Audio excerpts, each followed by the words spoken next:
রমজান মাসে জিলাপি ছাড়া একদমই চলে না। আর সেই জিলাপি যদি ঘরেই এত সহজে বানানো যায় তাহলে তো আর কোনো কথাই নাই। হাতে মাত্র 20 মিনিট সময় নিয়ে যে কেউ বানিয়ে নিতে পারবেন মজাদার ও রসালো জিলাপি, তাও আবার ঘরে থাকা উপকরণ দিয়ে। আসসালামু আলাইকুম। রমজান স্পেশাল আজকের পর্বে থাকছে ঘরোয়াভাবে সহজ পদ্ধতিতে ঘরে থাকা উপকরণ দিয়ে ঝটপট জিলাপি তৈরি। এখানে নিচ্ছি 2 কাপ ময়দা। ময়দাটাকে অবশ্যই চেলে নিতে হবে।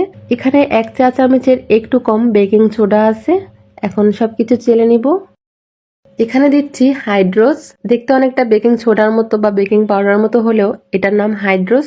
যারা দোকানে জিলাপি বানায় তারা এটা ব্যবহার করে। আমি কিন্তু এখানে 1/4 টিস্পুনের মতো দিয়েছি। এখন আসেন, যারা এই হাইড্রোস ম্যানেজ করতে পারবেন না তাদের জন্য এই পদ্ধতি। হাইড্রোসের পরিবর্তে চাইলে ভিনেগার দিতে পারেন বা লেবুর রস দিতে পারেন। যেটা ঘরে থাকবে সেটা দিয়ে কিন্তু বানাতে পারবেন। এখানে নিয়েছি 1 কাপ নর্মাল পানি। 1 কাপ পানি দিয়ে একটু মেখে নিব। এরপরে এখানে নিয়েছি 1/4 কাপ পানি। অল্প অল্প করে পানি দিতে হবে, একবারে বেশি পানি দেওয়া যাবে না। দেখেন মেখে নেওয়ার পরে কেমন আঠালো হয়ে গিয়েছে। এই জিলাপির মিশ্রণটাকে হাত দিয়ে এরকমের অনবরত ভালো করে মেখে নিতে হবে। এটাই হচ্ছে মেইন টিপস। 1/4 কাপ পানি পুরোটা কিন্তু লাগেনি, এই যে এইটুকু পানি রয়ে গিয়েছে। এখন এই মিশ্রণটাকে আরো কিছুক্ষণ আমি এইভাবে ফেটে নিব। আর মিশ্রণটা কিন্তু দেখেন অনেক বেশি পাতলাও না ঘনও না, ঠিক এরকমেরই হবে।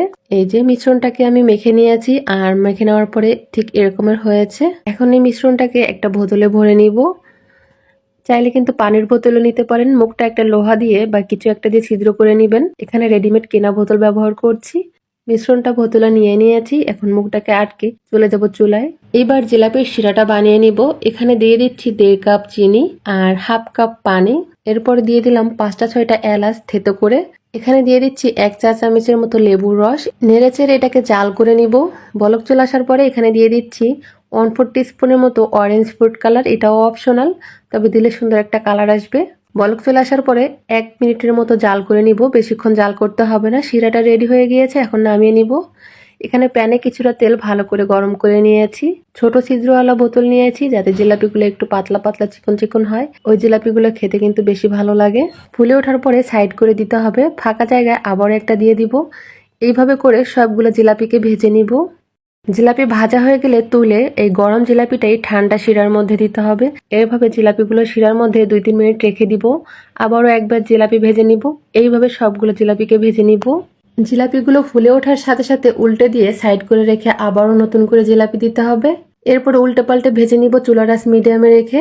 এই তো জিলাপিগুলো ভেজে নিয়েছি। এখন আবার এই গরম জিলাপিগুলো শিরার মধ্যে দিব। 2 মিনিট সময় নিয়ে শিরার মধ্যে জিলাপিগুলোকে ভিজিয়ে রেখেছিলাম। আর দেখেন রসে টয়টুম্বুর হয়ে গিয়েছে জিলাপিগুলো, আর কতটা লোভনীয় লাগছে। জিলাপিগুলো কতটা মুচমুচে আর রসালো হয়েছে সেটা দেখেই বুঝতে পারছেন। এটা কিন্তু সারাদিন মুচমুচে ছিল আর খেতেও ভীষণ মজার হয়েছে। রেসিপি ভালো লাগলে আপনারাও ঘরে সহজ পদ্ধতিতে এইভাবে তৈরি করে নিতে পারেন আর মজা করে খেতে পারেন। যারা জিলাপি খেতে পছন্দ করেন তারা এই রেসিপি একবার হলেও ট্রাই করবেন। আশা করি সবার কাছে খেতে ভালো লাগবে।